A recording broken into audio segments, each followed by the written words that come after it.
Okay, can everyone hear me? So you see, this is the problem with my throttle pedal. Okay, see, full throttle, feet all the way down. We look at the gauge fluctuates, but my feet is all the way down. This is the issue I'm facing.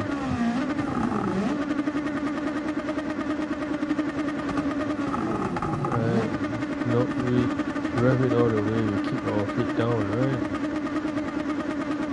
But you look at the gauge fluctuating,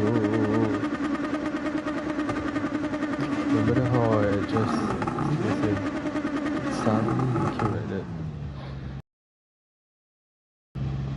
Potential meter or something, or the hall sensor.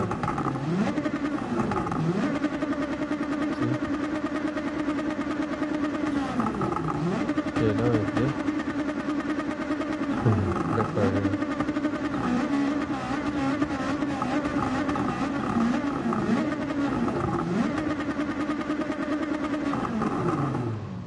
Alright. Okay, let's see.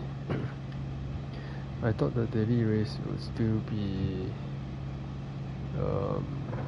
so it has changed to other tracks now, so I think I'll try Suzuka. So now we exit and yeah, 156 also only lah.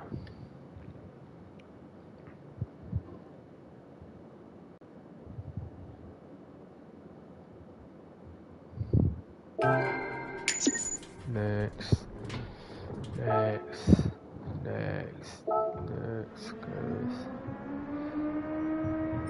Okay, let's go.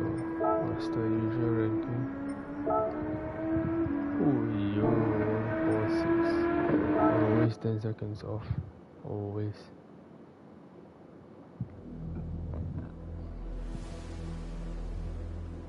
Entry deadline, okay. Let's go. I'll be switching to VR mode. Alright.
finally.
Okay, starting off at 11th today. Okay, so what are the race details? Sorry, forgot to see. 11 laps, 1 pit stop. Okay lah. Finish this and go eat lah. 1 pit, 11 laps. Oh shit.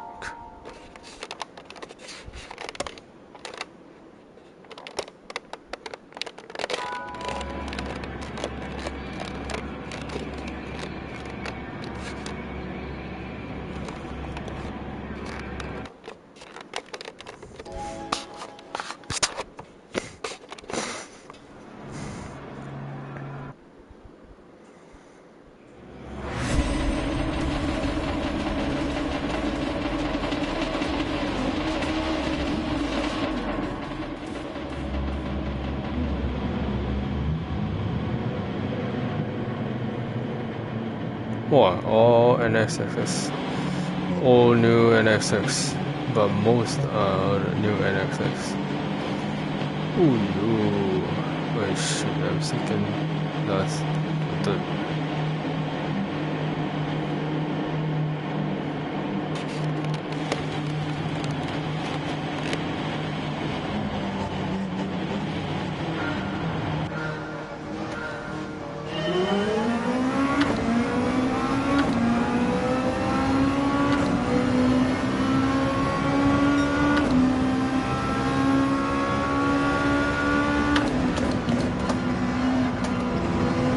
See, behind got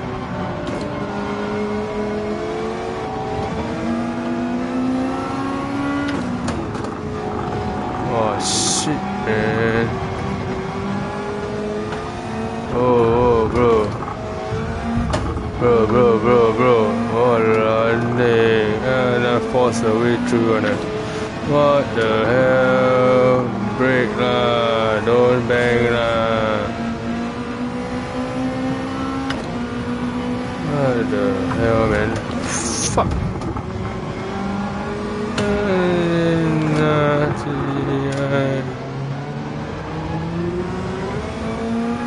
See me calling a bulu.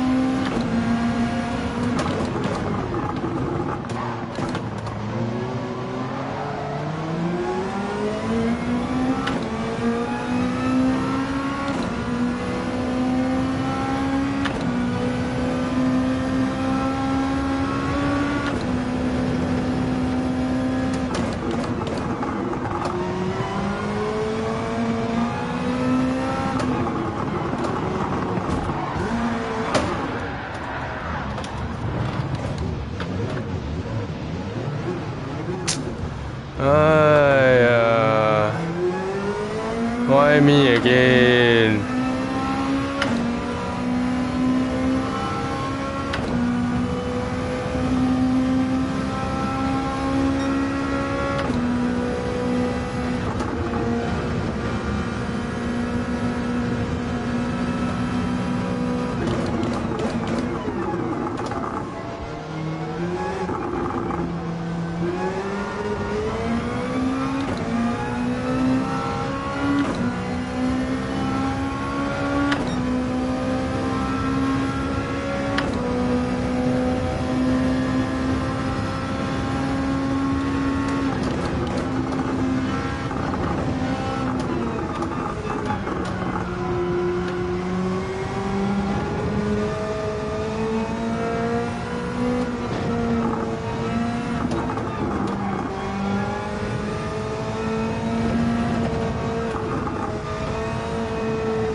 Cars gone.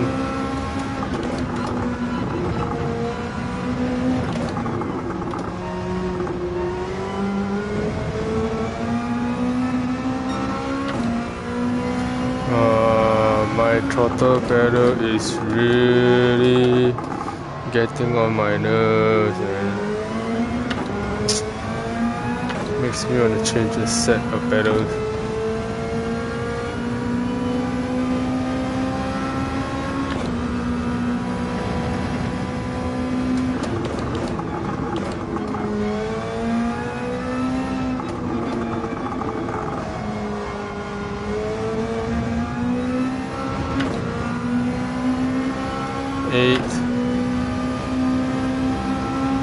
Only second lap.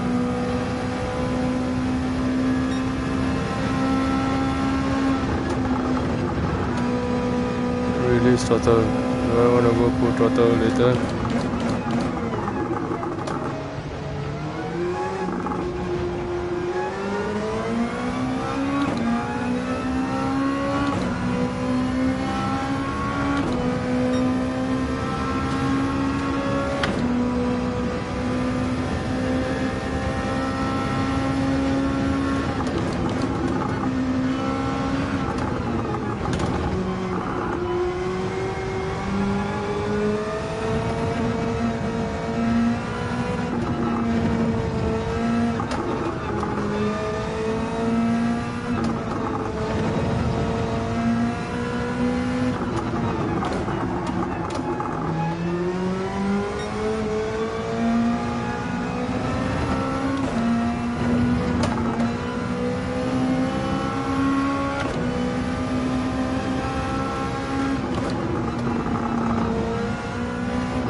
I have one on my side.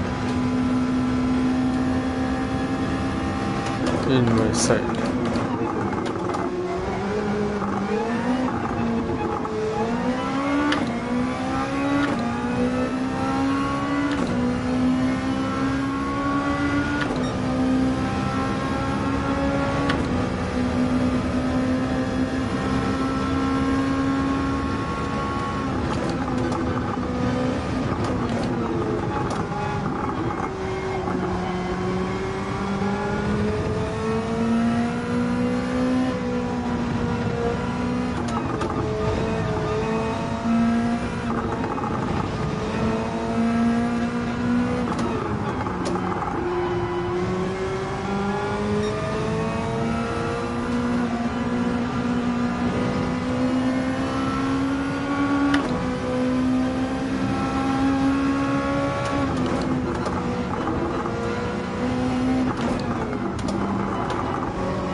Come on, come on. Oh, behind catching up. 6 gear. Flip over. Play safe. Oi! What the hell? Walano.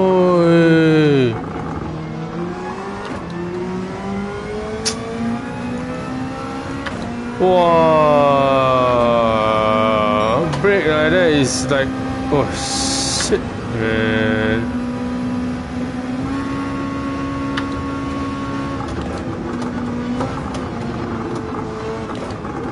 Walane bumper car.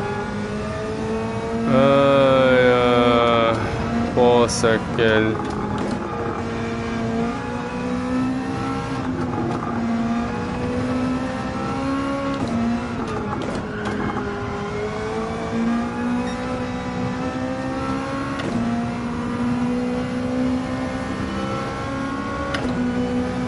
Very good. Never mind, it's my fault, huh?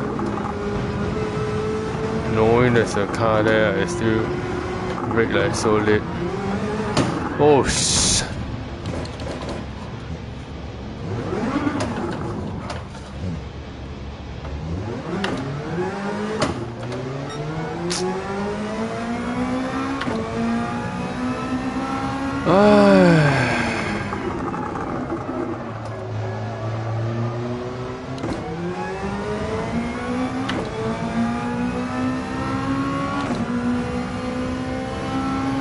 Gone.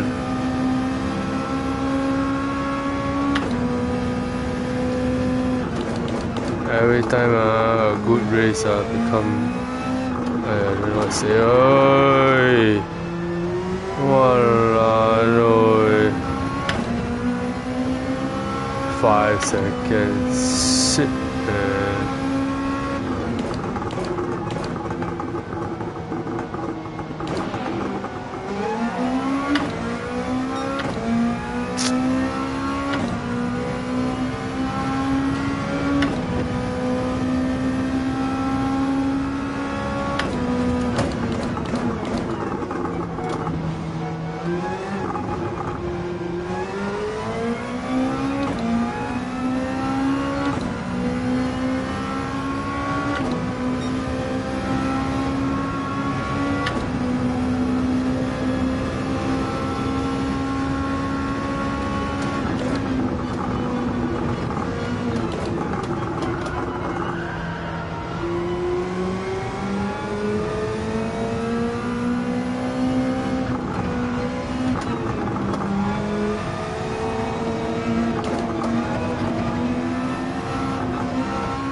Back to my 8th. Gotta go. Hey. Time away the pick again.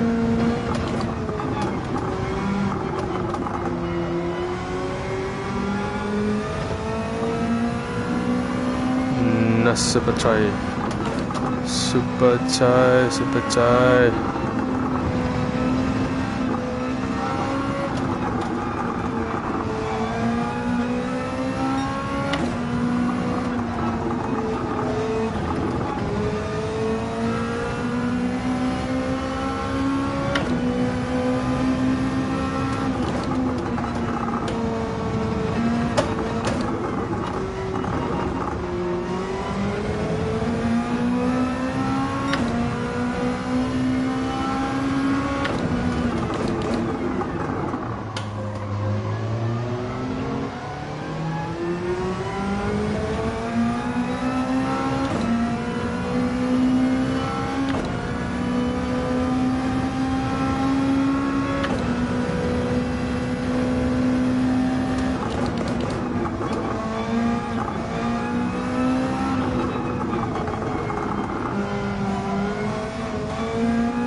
Pit lane, where are you pit lane?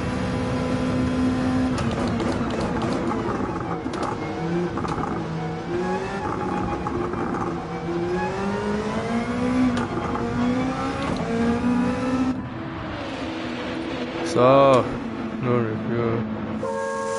Let's go. 6 seconds. 10 seconds in front.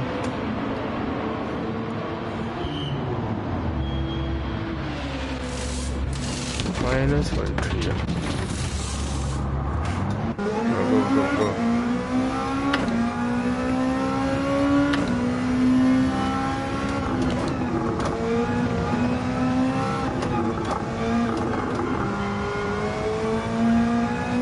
Who's that? Grand chase. Oh, cold tired.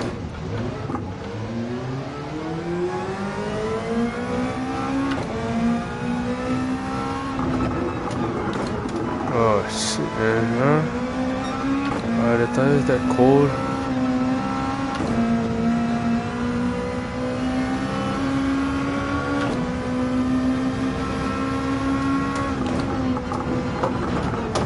Oh, man. Warna kut bro. Tire ni leng bro. Oh, yang oi.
Oh, that's 11. Stupid.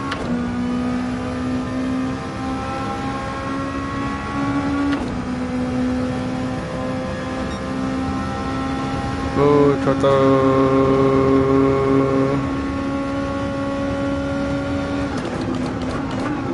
Oh, sorry. Overcooked it.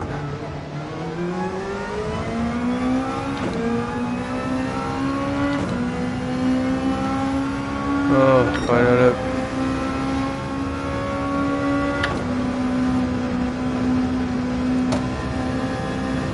Hey, look at the throttle pedal now.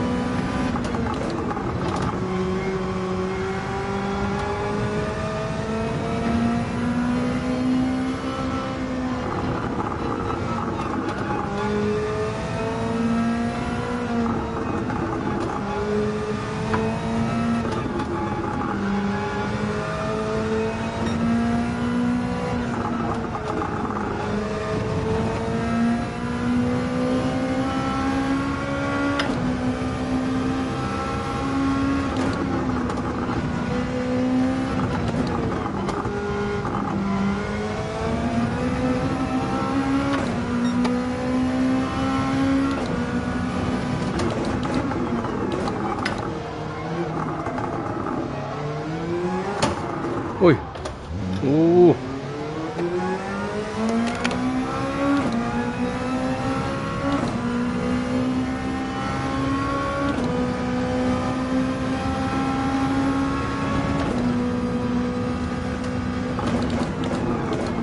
Oh, sorry.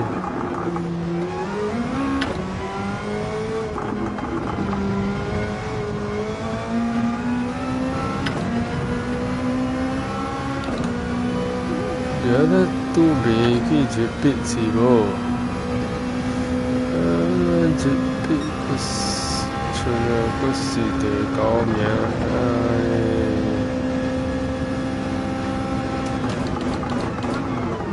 Oh, dah.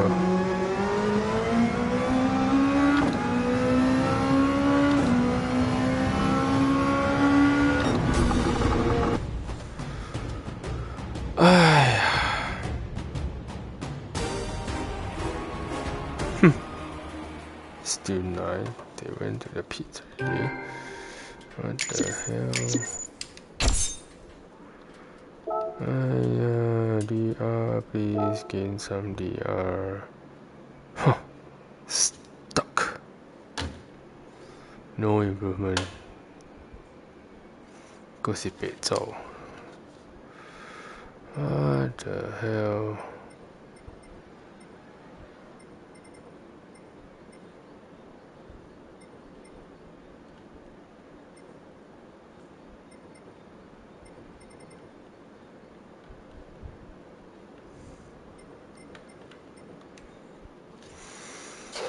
That's it lah.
And the drivers are ready out on the circuit as we get ready to go for a 28-lapper at the Red Bull Ring in Austria. Who will be claiming the checkered flag and those all-important points as we have our first look at the grid. Starting on pole position, it is Mohamed Medina in the Ferrari 458. Porsche represented by Benjamin Hengste from Hungary on the front row of the grid. Daniel Fenton heads row 2 with Mercedes-AMG, and Kylian Drumont in the Subaru BRZ alongside row 3 Thomas Laboutelle in the BMW M6. And then next up it is Paul Ura in the Mazda RX Vision Gran Turismo concept. Then it's Jose Serrano, 7th on the grid ahead of Romain Rousse in the Chevrolet Corvette C7.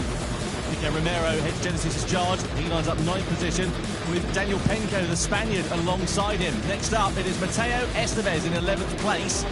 And 12th and last on the grid will be Coque Lopez in the Lexus. Won last time out a few weeks ago, just to remind you. Now, as you can see, the weather conditions far from ideal. It is sopping wet out there. No choice for these drivers here, Jimmy, to start on the wet compound of tyre. No, you have to do that, otherwise you'd just be completely gripless for the first couple of laps or so. But Medina out front in that Ferrari, feeling fast, obviously, as he said a bit earlier on. So if you're him, really, ideally, you want to just eyes forward and try and build as big a gap as you can whilst the car is feeling good. Of course, tyre wear on as well here, so easy to burn these wet tyres if it gets into difficult conditions. But I think it's going to be a fun race, this one, Tom. Yeah, we'll see what happens, because of course it can dry out. There is that possibility with the dynamic weather. Will someone go on to the intermediate tyres? Will they make a gamble and go straight onto the dry compound tyres? We'll wait and see what is going to happen over the course of this 28-lap race. But round 2 of the 2024 Gran Turismo World Series is about to begin. We're ready to go racing here in Prague as Mohamed Badima and Ferrari will lead the field across the line. And we are underway then here at the Red Bull Ring as we head up towards the first corner. Badima, Hengste, then Fenton, Drumont, Laboutelle. Don't expect any rash moves in towards turn 1, out of turn 1, into turn 2, and then the heavy braking zone of turn 3 is where we should see drivers getting themselves in position for the first overtakes. You saw Fenton there running a little bit wide on the exit of turn 1. That's left him under attack already from Kylian Drumont in the Subaru as we head up the rise in towards turn 3. Badima's got the lead. Second place there for Hengste, looks pretty sure. But what about what's happening further behind? Drumont right on the back of Fenton. Don't think he was able to launch a move, but you got Laboutelle and Ura in position there side by side. 5th place for Laboutelle as he drags alongside and then past the Mazda and up through into 5th place. Romain Rousse in the background in the Chevrolet, going around the outside perhaps of Paul Ura, and Mazda who's looking to the inside of Laboutelle. Cars getting very close, contact there between Hengste and Badima at the head of the field. Estevez there having an awful time, I think, spinning down at the T4 there at the back of the pack, so bad to worse for him. But meanwhile, the mid-pack is everyone for themselves. Contact again, I think, this time between De Rouche and Drumont. These guys are fighting for their lives whilst racing each other out there. Horrible conditions to drive in these, but this really shows the talent of these drivers, and it shows the strengths and weaknesses of the cars too, as Drumont just struggles to get the throttle there out in the Subaru. Fenton hangs on in 3rd for now. Look at this, you can throw a blanket over these drivers, they're so close to one another. From 3rd place back, Badima, meanwhile, has pulled out a 1.3-second advantage over Hengste on this first lap. Then the cork in the bottle is Daniel Fenton at the moment, the Mercedes driver who we ride on board with, and we're not even at the end of the first lap. Out of the final corner we go then. Is anybody going to think about a lunge in towards turn 1? You'll be brave if you think about doing that, because it could leave you under threat in towards turn 3. Drumont, though, decides that the stress is the better part of valour, looks for a half move up the inside, but eventually ducks back into the wheel tracks of the Mercedes. He's trying to line it up on the exit of turn 1 and into that braking zone of turn 3. Yeah, that AMG is just a roadblock right now. No one can find a way around on board now with Paul Ura in that Mazda. Of course, highlighted by that rotary engine. Look in the mirror there, the bottom right-hand corner, you can just about see that BMW pushing along. Paul Ura, Laboutelle on the outside, they all try and break off line, just about managing to keep out of each other's way. De Rouche there, getting by Drumont. So De Rouche up into 4th place. Now Ura's following through as well. That Subaru really struggling on the straights here. Unfortunately, this is not a circuit. You want to have a car that's slow in a straight line. Yes, left him under attack here from Laboutelle. Oh, moves under braking there to Drumont and leaves no room for his countryman. Laboutelle's going to try and rough it around the outside. I don't think he had much choice in the matter, but he's turned it into an opportunity. He's got ahead of Drumont, and he's almost side by side with Ura. Just has to back out of it again on the exit of that corner and duck back into the wheel tracks. But that was very close and aggressive racing. Ura's a little bit wide. That's left the door open for Drumont to go through into 6th place or 5th place possibly, but no, not for now. Drumont just sits there in 6th position, but all the while they're squabbling, look at what's happening in front. Badima, Hengste, all clearing off into the distance. They're nowhere to be seen. It's hard to overstate how difficult this is. Just driving around in these conditions at this speed is impressive in itself, whilst trying to race each other this is where these guys earn their reputation. So the Boutelet now are focusing on him in the BMW P7 in the pack, and there's Drummond as well. A bit slow off the exit is Paul Ura. Drummond's now putting alongside Will. He has to get by the Boutelet. He's going to push his fellow countryman through there, up into P5 and P6. Go BMW and Subaru. At the inside goes Thomas the Boutelet. No, he thinks better of it, but now still holding the place, but no, Paul Ura hanging on the outside somehow in that Mazda, has to back out of it finally, but that was great to working together there by the Boutelet and Drummond, but maybe the stewards will have a look at that. It's allowed Serrano an opportunity to go through up into 7th place there, so Ura has just lost out a little bit whilst they were going side by side into that braking zone of turn 3. I'll tell you what, I wince every time we go into there because it just takes one locked brake, and these drivers don't run ABS, so one snatch brake and you're going straight off to the scene of the crash. I'm waiting for that one guy to just come flying across the inside of the picture there, out of control, wiping somebody out. Hopefully it won't happen, because of course it can happen. So still here onto lap 3 there. Badima and Hensei, they're really not separated by much. Very, very quick in these wet conditions are the Ferrari and the Hensei. 3.5 seconds back is Fenton. So these guys seemingly the ones to beat in the moment. Lap times in the high 138s for the two leaders. We expect the crossover time, by the way, to go on to intermediate tyres about 137 there and thereabouts. You can see Badima with that big old slide in that Ferrari 458 as he came through the right-hander. But that's the crossover time. Rain is still coming down as it stands for now, so just keep an eye on the weather conditions. If it starts to dry out, when the times get down into the 1:37s, that's when we should see drivers thinking about boxing for inters. Yeah, I'd love to take a look at the weather radar, of course, a feature in Gran Turismo 7 to see sort of what's coming and what's happening there. But wipers still on for now. Rain is still falling for now, so we'll keep an eye on that and see if things get any better. But we have T1 again. Badima stretching his legs a little bit. The gap now up to 1.2 seconds, but it seems a little bit weak through T1. That's where Hensei comes back at him. There's a replay. Here's what happened here between Jose Serrano and the Boutelet. They go down towards T4. Heavy on the brakes. Contact there. Oh, and off goes Serrano. He spins. Oh, what a shame there for Jose Serrano after such a strong showing at the Montreal round. Yeah, a bit of a hand-fisted attempt there for the Spaniard, I'm afraid to say, as he went into the braking zone of turn 4. Le Boutelet will be right on board with him and Drummond, all in a shape there, and then contact spins round Drummond. Oh, Killian, what on earth is going on with your 2024 season? He made a mistake in the Nations Cup, if you remember, back in Montreal, and it goes from bad to worse for him. He must have walked under a stepladder or, I don't know, something along the lines of that. You know, it's in a black cat or something today, because it's just not working out at all. I'd love to see a replay of that, but I think the Boutelet was quite heavily involved in that incident there. But we'll comment on that when we see more. For now, and there you go, the stewards having a look at that. We have live stewards here at this event, straight into the action, straight into the investigation, and we'll get back to you as soon as we know more. But that does put, as you say, Killian Drummond at the back of the back, and Coque Lopez will be happy with that because he's getting a different place out of it, but not moving forward. Someone who is moving forward is Estevez for Honda, up to P7 right now after starting from the back of the grid. So great racing so far from Estevez. Can he continue? We have a look at the weather radar in our commentary box, and there's a little bit of a break in the weather we can see coming along the way in a few moments' time. So if that does start to ease off ever so slightly, we'll keep an eye on things and see what happens. There is Nico Romero driving for Genesis. As I mentioned earlier on, Genesis podium for them in the World Finals at the back end of 2023 in Barcelona. Can they repeat that feat over the course of this year? Just to remind you, as we now see the weather radar, you can see there heavy rain at the moment, but it is going to start to break a little bit later on in this one. So if that does happen, or when that does happen, I should say, then we'll see drivers changing their strategy and thinking on the fly. I love that we have that in the game. In real life, the weather radar is something you just don't want to look at, especially if you're in the Nürburgring. But anyway, here is a replay of what happened between Drummond and the Boutelet. So we're coming down to T4 there. A bit of contact on the way in. Is there something? No, he loses it on his own. No, he doesn't. He almost does. Yeah, and the contact there with the Boutelet just spins him around, but you can see all the way in. Really struggling with the rear of that Subaru, sorry. So I think that maybe that car just not quite the right car to be in these conditions. But still he'll do well to come back from this Drummond, but back in the field for now.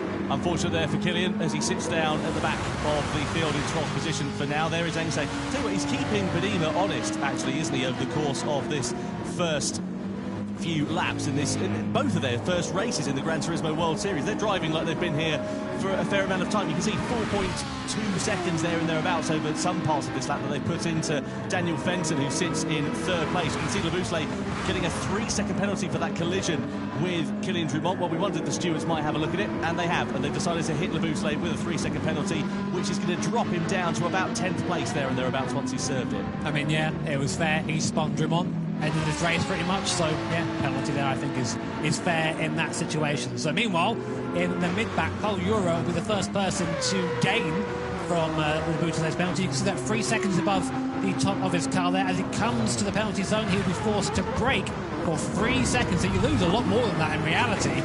And then, of course, the time getting back up to speed again is massive, especially getting around here a lot of high-speed acceleration zones. But on board with Paul Ura, looking a little bit flustered, I think, at the moment. Not looking like he's very comfy. That Mazda proving difficult in these conditions so far. Almost collects the back of Labuschagne there and picks up his own penalty. But we've seen a lot of drivers doing that, just sort of being off the corner, trying to avoid too much rotation, trying to get all in one hit and accelerate in one straight line, so accelerating with a bit of rock-off, because that's the easier way of just getting traction that way. Estevez a little bit closer in that Honda there as well. That Honda's not been particularly fast actually so far this week, especially in these wet conditions. You see Estevez struggling with the traction as he comes out of turn 4. Estevez's lap time, so if you look at it, he's matching the leader pretty much at the moment, so he's really quick as Estevez. So keep an eye on him. Well, we did say he'd come back through the field, didn't we? And here he comes now in that Honda in P7. I'd say the rear engine cars, or the mid engine cars, having a bit of a better time at the moment than the front engine cars. Yeah. Oh, snap of oversteer there for Ura as you saw him just coming through that right hander. His Labuschagne 7th penalty moves off of the racing line. Such closing speed they have as Labuschagne going to emerge from 7th place, a little bit higher up the order than I thought. Penko and Romero also under investigation for a collision as well. They're in 8th and 9th place, Romero and Penko respectively at the moment. Out of the final turn we go, and across the timeline. So it's all pretty quiet on the Western front as it stands for now, but it's going to bubble up a little bit later. Where are we at in terms of lap times? We're still in the low 1:38 at the moment, so we're not close enough for a changeover. The rain is still falling down, but at a lighter intensity than it was. Let's have a look and see if we can work out what happened here with Romero and Penko into turn 4, downhill on the braking, Penko on the inside, bit of contact there with Romero. I don't think that cost them too much, really. That's all right. It's racing, that one. That's right. I say that, and the stewards are going to say it isn't that. Well, no further fraction. There you go. Finally, I've got one right. After all this time. It's taken 8 years, how long it's been. Oh, Lopez there. Forgetting that it's the pedal on the left that slows you down, or you've got a clutch, I guess, but slows you down too. And back down to 12th place, he goes behind Kylian Drumont. Coque Lopez is struggling big time in that Lexus. Yeah, I wonder if he's going to try and launch an attack immediately on Kylian Drumont and get himself ahead. Down into the braking zone we go. Closes right up on the back of the Subaru, and it's just not working out at all here for Coque Lopez. He doesn't look comfortable. Look at the way he's driving. Look at his driving position as well. He looks tense in his shoulders, doesn't he? You can see him fighting the car, scrabbling for grip and trying to find performance that just doesn't seem to be there for the Spaniard. Yeah, it's important in wet conditions to sort of let the car move a little bit. If you're trying to put in these really big aggressive inputs, that's when the car has the biggest issue. It looks like he's sliding through this midsection here. So we have to hope, for Coque's sake anyway, the weather does line up a little bit. Again, our weather radar suggesting the rain's still coming down pretty decently at the moment. So we've got a long way left in this race. Lap 8 of 28 as Badima comes across to start lap 8. And here is a replay there of Coque Lopez. So this is going to be quite scary on board if you're Coque Lopez. They hit the brake pedal.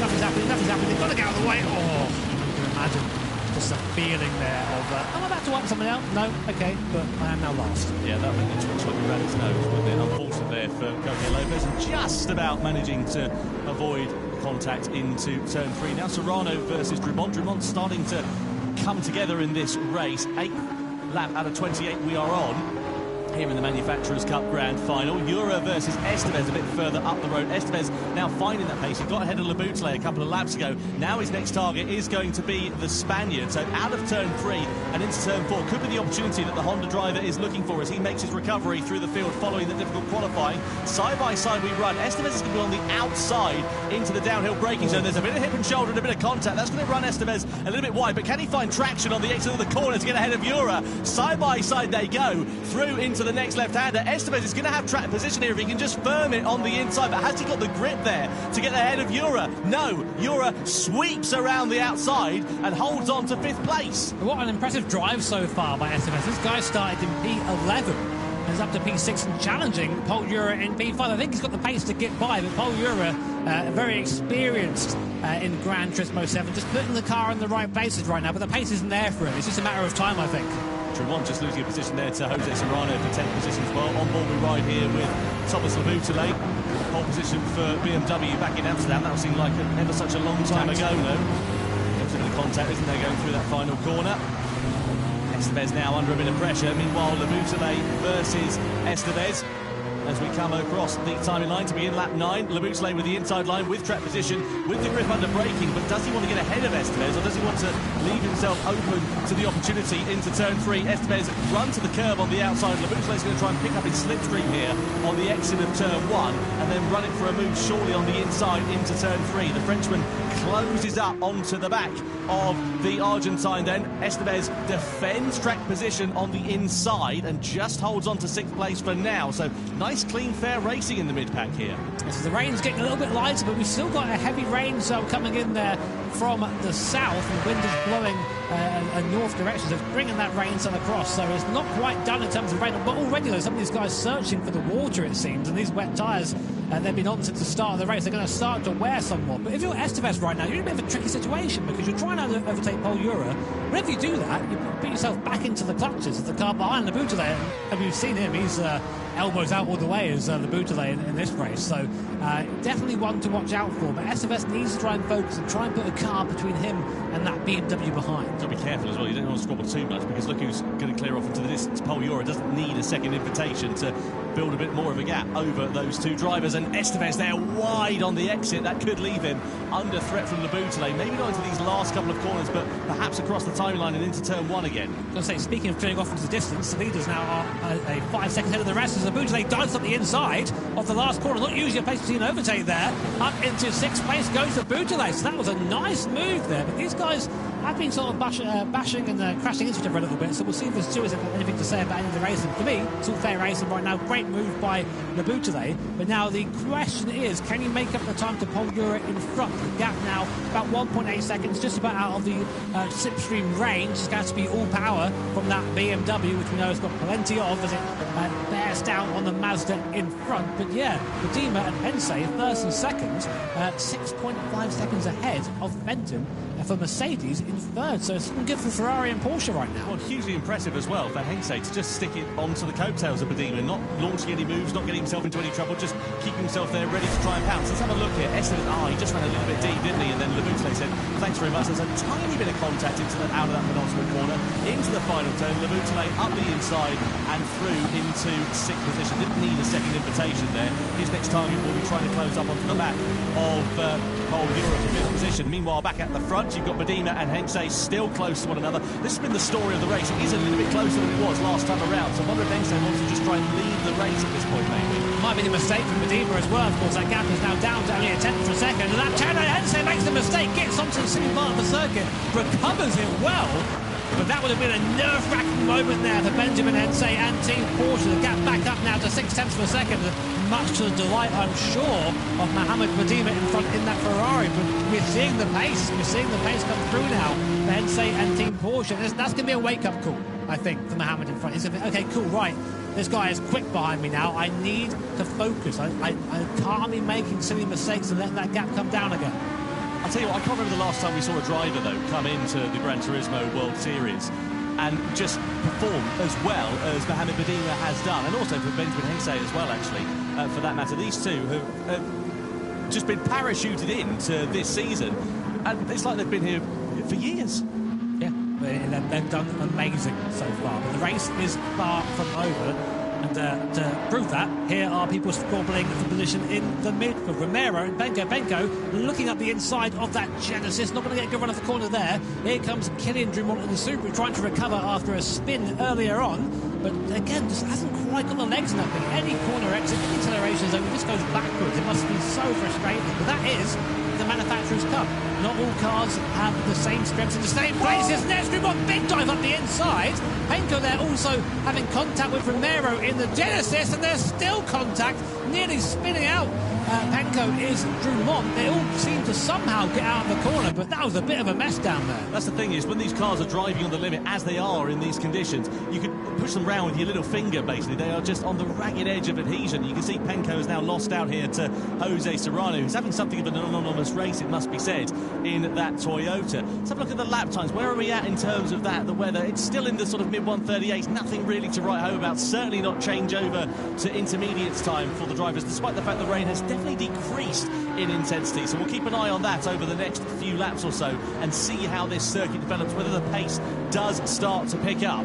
There'll be a couple of drivers out there really, I think, hoping for that penalty. And the Boutelet giving another 1 second penalty. Do you reckon that was for that little bump into the last corner? Because that would have unsettled Estevez. And basically, you refer to it as a bump and run, which if you're driving a stock car is great. Here, not so much. So that may be for that. We'll come back to you when we can confirm that entirely. But another penalty for the Boutelet. He's costing himself here a good result. Yeah, he's been in the water a little bit over the course of this race, hasn't he? Let's be completely fair. We're still not quite at the halfway stage of this first race. There's plenty of action left to come. You can see Nico Romero there, just up ahead of Kylian Drummond. 8th, 9th, 10th then for Romero, Drummond and Serrano as it stands for now. The Boutelet, though, with that 1 second penalty, that's going to drop him close to the likes of Estevez and Romero, so they may fall into the distance of that, because it's not only the 1 second that you lose from the penalty, it's also the fact that you've got to get yourself back up to the same racing speed as the rest of the drivers. You can see he's right on the back, though, of Paul Ura as we head through this middle sector of the lap. Ura doesn't want Le Boutelet to try and get himself involved in the action, because that's going to cost him time. You can see there, cue the Jaws music, Estevez, Romero and Drummond all not far away from this. Slightly autographs casually, but here we go then. Penalty being applied to Le Boutelet in that BMW right now. Can Estevez make the most of that? He's going to have the overspeed a lot quicker, right onto the back of that BMW, but not quite close enough to make the move at that point. And I tell you what, Estevez will be ruined that. He really wants to get by Le Boutelet. He had that pace, but actually saying that, since Le Boutelet got past, he did manage to open up a little bit of a gap. So maybe the charge starting to wane a little bit there for Estevez in the Honda. So across the timeline we go. Badima, Pense and Fenton still your top three as it stands for now. Nose-tail racing here, though, in this mid-pack of this one. Keen to see what is going to happen here. You can see Drummond now on the recovery with Nico Romero just up at the sharp end of the field. You can see them also on the left-hand side of your screen. Drummond up at the top, Romero down at the bottom. Reverse of those in positions on the track at the moment as we go through the left-handed key. This is turn 2 technically, and then this braking zone just after. This is into turn 3. And we've seen a few drivers making a bit of a meal of it, it has to be said. You can see Romero there, really slow actually on the apex of the corner, allows Drummond to close right up onto the back of him. Interesting strategy there for Drummond, taking a high gear and just nailing it out of the corner, hoping for the best. Maybe better than trying to play with the throttle and having that wheel spin moment that we've seen so many times from these guys coming out of the slow corners. As we come through again now down to T4, and still rain coming down for these guys at the moment, so still having to deal with this, still having to deal with the conditions there, as Badima has actually just about spread the gap a little bit to Hensei up in the lead. You can see there are live audience there enjoying the racing as of now. Manufacturers Cup now, Nations Cup a little bit later on today, so lots of racing for you Gran Turismo fans at home watching.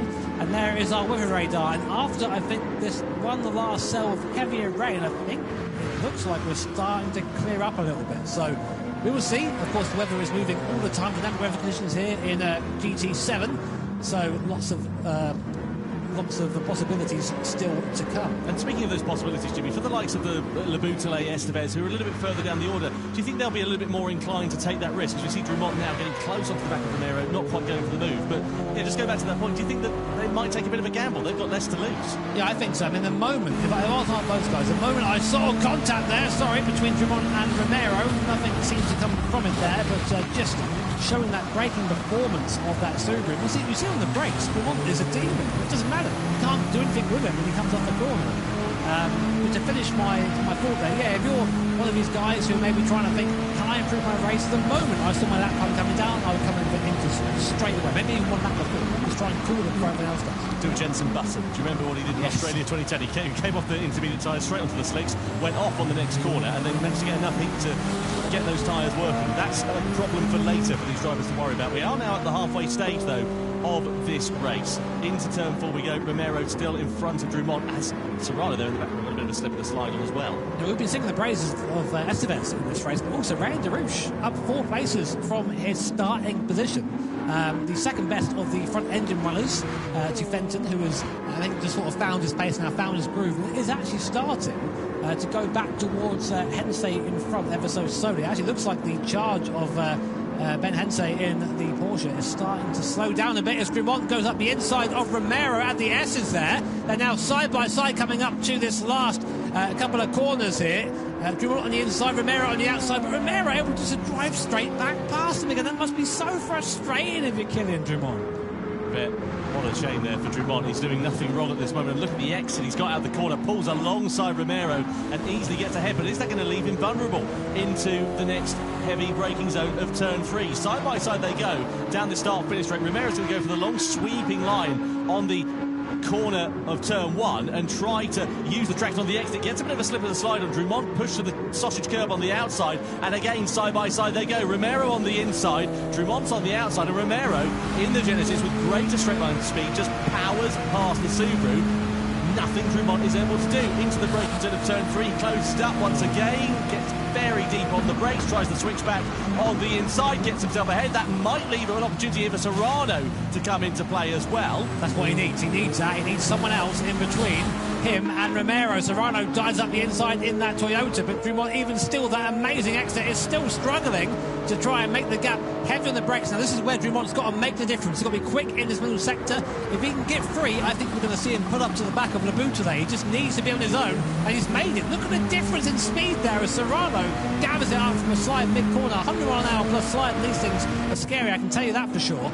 But going for his middle sector, Drummond just disappearing now from Samara Romero as he is finally unleashed. Romero was so wide out of turn 4, he was almost off into the car park at that point. He managed to get it back online and gather it all up, but it really could have cost him quite dearly indeed. He's now got to redo all of the hard work that he was trying to do on Serrano a few corners ago.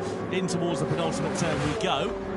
Lap time's now starting to creep into the 137s for the first time as well. Hensey and Fenton in the high 137s. The low 137s are where we're expecting that intermediate tyre crossover point to begin. So across the timing line we go.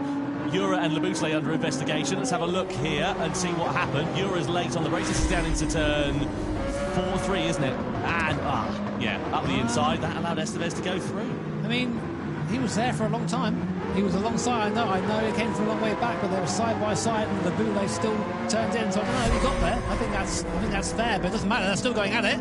Jura at the inside again, trying again, but the Laboutelet will have the better traction on the outside. We think so anyway, but Jura actually managing to outpace, it seems, the BMWs wheel to wheel, side by side, coming down to the next corner. It's a downhill braking zone. You want to be on the outside really for the grip here, and the Laboutelet there just a bit more confident on the brakes, able to get the move back past again and up back into 6th place. I love the way that Jura's got the indicator on, as if he's signalling that he's going to move over to the left-hand side of the circuit. Can he launch an attack here on Laboutelet into the next corner? No, not quite. Just sits in the wheel tracks of the BMW for the time being. I think we're getting... Look, is that a dry line? It's drier than it was. It's drier than it was, wasn't it? Look at them. Look, they're using the outer parts of the circuit to try and cool those tyres down. They don't want to be on the normal racing line because there's no standing water on that part of the track. It can't cool the tyres down enough. Yeah, it seems that they're really struggling right now. I think if I saw Hensey, I mean, the times are 37.8, 37.4 from Hensey. If I was someone on the track right now and I was struggling, that's my right. Okay, I'm coming in. I'm putting those inters on, and I'm gonna chance it, because the weather radar that we have, you guys can't see it right now. We have it here in our booth, and we can see that there's a bit more rain coming, but it's really, really starting to dry out enough that these cars are now starting to move that water off the circuit and create a drying line. So really, as we come into lap 17 of this 28-lap race, it's all going to unfold and start again. Who's going to make that first gamble? Who's going to go to that intermediate compound tyre first? And who's going to reap the benefits of that? So, who is going to roll the dice then? Let's see what happens shortly at the end of this lap. Some of the drivers that are a bit lower down, they've got to come in, they've got to take a gamble because it's their opportunity to try and use that pace advantage that they may have from switching onto the intermediate tyres. I don't think anyone's going to be quite as bold as to go onto the dry tyres, but if you look at the weather radar though, here, Jimmy, there's not much rain on the horizon, not much on the forecast. Do you just chance it, stay out on the wet tyres for a little bit longer, then go onto the dry tyres at the first available opportunity and try and miss a pit stop? Because what are you going to lose, what, 10, 12, 14 seconds maybe from a pit stop? Yeah, I think so, but I mean, you have to, surely. I mean, the difference in tyre, in speed between the two tyres is pretty significant, so you really have to think about that. And, yeah, again, looking at the timings, I mean, the worst person to be right now is Mohamed Badima, because you're out front, you're the one basically giving the info to everybody else. This is where it gets really difficult. But if I was Coque Lopez, I'd be like, you know what? I'm coming in right now. Why the hell not? I'm 26 seconds off the lead. Make a gamble. Yeah, well, he's got nothing to lose, hasn't he, Coque Lopez? And I tell you what, the gap for the race leader's come down a little bit. Yeah, let's see who has come into the pit lane at the end of this lap. We look at Mateo Estevez in the Honda has come in for another set of tyres. Now, which way is he going to blink? Is he going to go onto intermediate tyres? Surely that's got to be where the sensible money is for the Honda driver. Or does he just gamble and go straight for the dry tyres? I don't think he'll be able to get the heat into them. Let's see which way the Argentine goes. Yep, it is onto the intermediate tyres then. So, nicely done for Mateo Estevez in the Honda. Exits out of pit lane, and he is the first driver in the now drying conditions with 9.5 laps remaining to change over onto the intermediate tyres. So now everyone is going to be watching Mateo Estevez and what his pace is like. You can see a little bit, of course, lap time and like when you're driving around here in these live events. So if Estevez now is starting to set purple lap times, purple sector time, you're thinking, right, okay, now is the time to come in, now is the time to switch to that compound of tyre. Someone else who might consider that, these guys, Dumont and Serrano, a bit further down the field than they would usually like to be, but we know these cars are strong in the dry conditions, and the track is starting to go that way. More importantly, Badima, Hensei, who are coming round to the last sector now, will they see that Estevez is coming? Will they go for the gamble and go into that intermediate compound of tyres? The times now, we're starting to almost see 36s from the front, and we think the crossover is about a mid-37, so maybe it's time. Who knows? Let's see. They're coming on the last corner now. Badima comes in.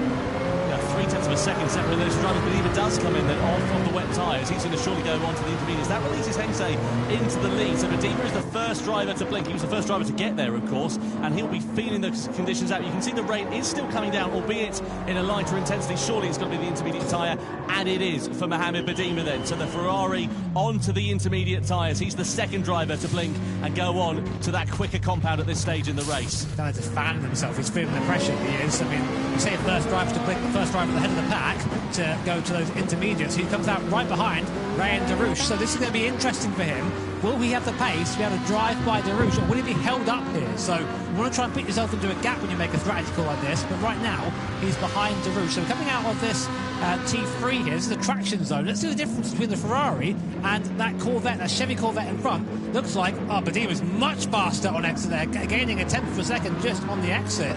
I think this is the right call.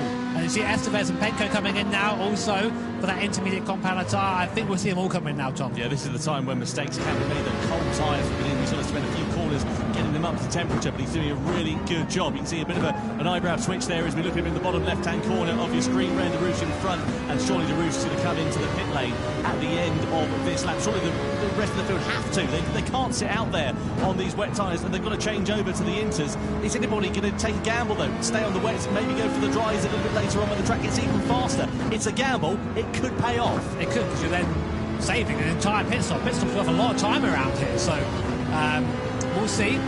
Watching Badima now, not quite making the inroads on Darouche as you think he would right now. So the tyre, wet tyre, is still okay for now, but now here it is. It is the sort of low speed corners, these medium speed corners. You can see Mohamed there thinking, have I made the right choice? Look at the fastest sector times that are coming in on the timing screen, Jimmy. You look at the likes of Mateo Estevez. Yeah, he was fastest overall in that first sector by a second sector, rather, by a second over the comparative wet runners in front of him. So he's now starting to get heat into the tyres, starting to find the pace, and surely it's going to be a matter of when and not if Badima finds his way through on the wet shod Darouche. I mean, you can see the circuit now visibly starting to have drier patches and wetter patches on. You see Darouche taking the wet part and Badima trying to stay on the drier part and really using that intermediate compound tyre. Now, of course, the downside to that is you're going to just absolutely lunch that intermediate tyre on the drier compounded circuit. But that's what it's there for. It's there to be that crossover period. And again, on the traction zone, gained nearly half a second on Darush in front. And now, will Darush fight this or not?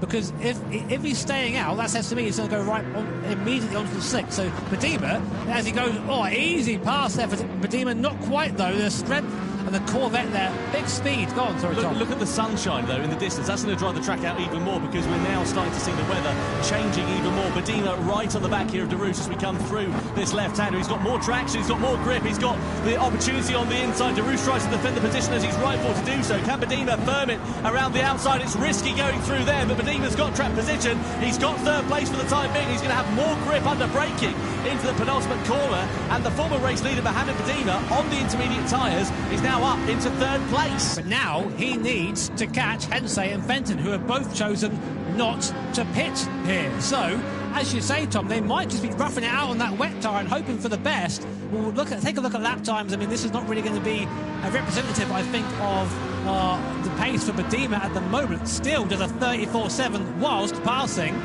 Sorry, Tom? Yeah, you can say Ura and Romero also into the pit lane then. Where are they going to go, though? That's the question. Are they going to go wets onto winters? They are.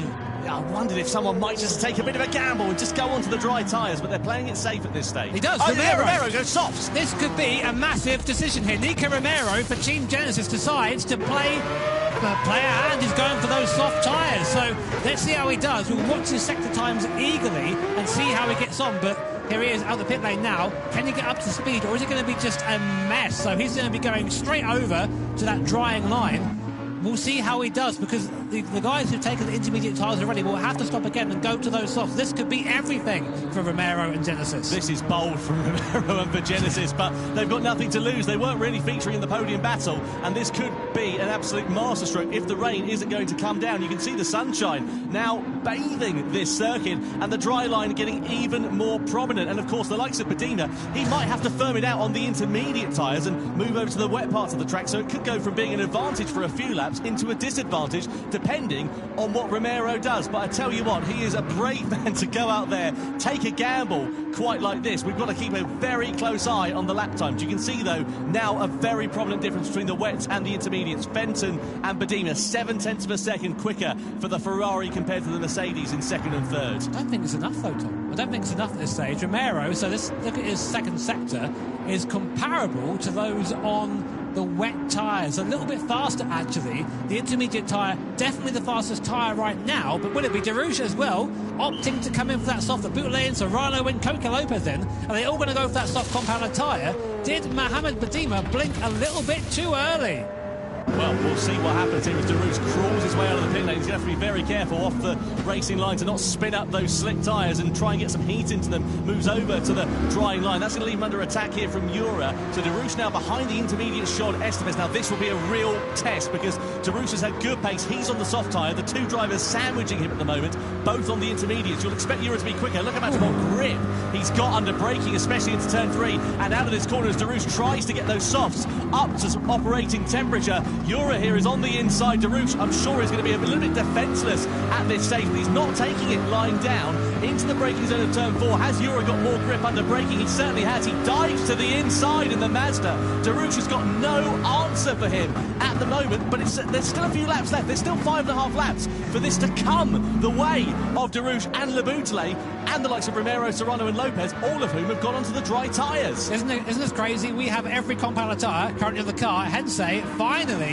opting to pit in. He'll go surely to the soft tyre. There's no other option at this point for him. The track is still drying, nothing on the weather radar coming in. Fenton opting to stay out again. This is going to promote Badima back up into soft there for Hensey. So this is going to be a crazy finish. We're going to have to check the gaps once we get then go through the sectors. But right now, Badima 1.7 off the lead. Hensey back out on that soft compounded tyre. Where does he come out? Kylian Drummond, who's not pitted, is still in P4 at the moment, just behind this battle.